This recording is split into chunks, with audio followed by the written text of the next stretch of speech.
Government agencies are undertaking an unprecedented period of IT and application modernization. Efforts to collect, manage, and analyze vast volumes of data, particularly in today's multi-cloud operating environments, has placed tremendous pressure on and challenges on IT officials in government, particularly as they manage a multi-pronged IT modernization initiative. But it's also created a greater complexity for managing cybersecurity risks. I'm Wyatt Cash for Scoop News Group, and here to talk about building a broader IT modernization strategy, particularly from a cybersecurity perspective, is Adam Bromwich, Vice President of Research and Development for Symantec at Broadcom. Adam, thank you so much for joining us today. We really appreciate your being here. Oh, happy to be here. Thanks So I'd like to start first by asking, how has Broadcom's investment strategy around cybersecurity shifted over the past couple of years, and why should federal IT officials pay closer attention? Well, I think it's been a dramatic shift since the old days of Symantec. Symantec was very focused before on kind of satisfying all types of customers and all of their needs.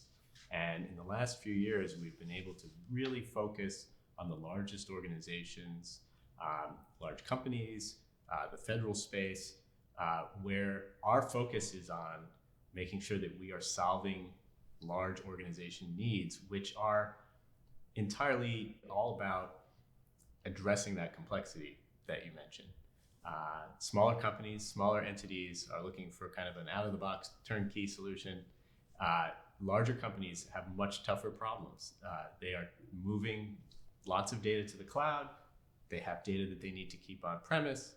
They have networks that they need to preserve. They have networks that they want to not preserve, and to have a consistent policy, to have consistent security across all of that is a different challenge. And so our investment has been moving all towards that more complex, hybrid type of world. And what would you say the biggest opportunity federal agencies are still missing, potentially, in your view, in their efforts to modernize their IT security systems? Yeah, that's a good question. I think it's about, the opportunity is about simplification. I mean, there's a complexity inherent to all the applications and all the data that you need to move either to the cloud or manage on premise or in a private cloud, or you're moving to SaaS.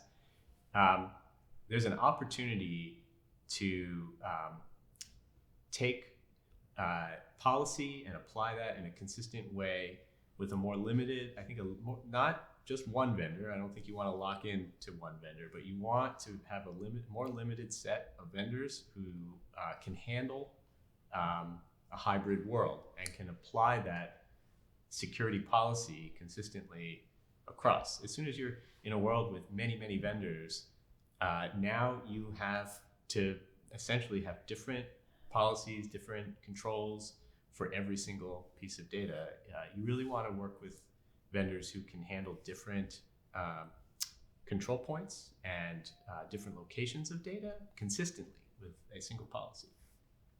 Well, as you know, the federal government has issued a formal mandate for agencies to implement zero trust architecture into their IT operations. And I'd be interested to hear your perspective on what are the implications of that mandate, and what would you suggest to federal IT leaders to keep in mind as they implement zero trust? I mean, I think it's fantastic.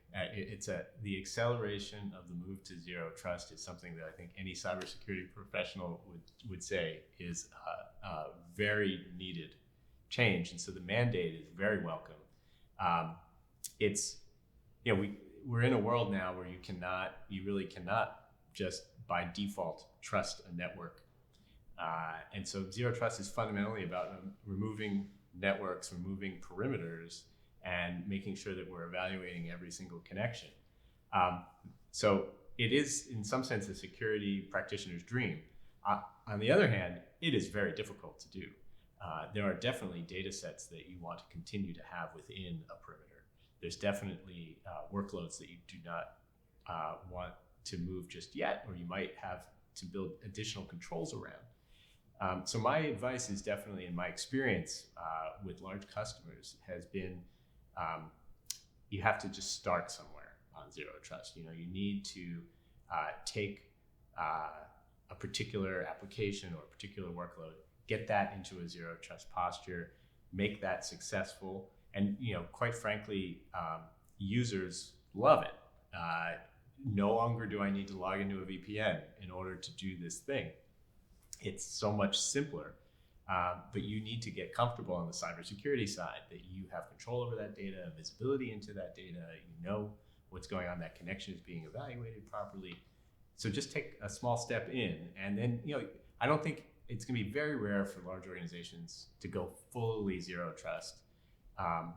But you should see as much as you can do and just take it over time. It doesn't need to be a big bang. Well, speaking of data, clearly one of the big areas of concern for the federal government is the protection of data across all of their enterprises around the world, whether that's civilian data, mission data, or military data in austere environments. So what should federal government officials be thinking about when it comes to data protection as we continue moving into this multi-cloud and world that we're in? Data protection, we have a long history of innovating in data protection at Symantec. And it is definitely about data at rest and data in motion. And you need to be thinking about all the different control points where data can pass and where you need visibility. So you need to be on an endpoint, you need to be watching the network, you need to be watching email, you need to be looking at storage. And now you need to be looking at SaaS and cloud. And all of that, requires these control points to be there. And without them, you don't know where your data is. You need to have these different visibility points to get a sense of where all of your data is, have that knowledge, and then you can take the step to write policy on top to track that data, to alert when that data is going somewhere maybe it shouldn't. But it really starts with the foundation of having the visibility. And then lastly, Adam, I'd be interested in your perspective. How do you see efforts by government and industry to work more closely together on issues like national cybersecurity, and how do you see that evolving? Well, I have to say that has really come a very long way in recent years.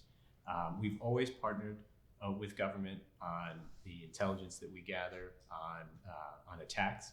Attacks have gotten worse, and it's been really great to see organizations like CISA and the JCDC, which we're a member of, take proactive steps to work with industry to collect data and then help us kind of more fully figure out an attack and work together to stop that attack. And we've worked very closely with CISA on identifying attackers that and actually preventing infrastructure attacks in the United States.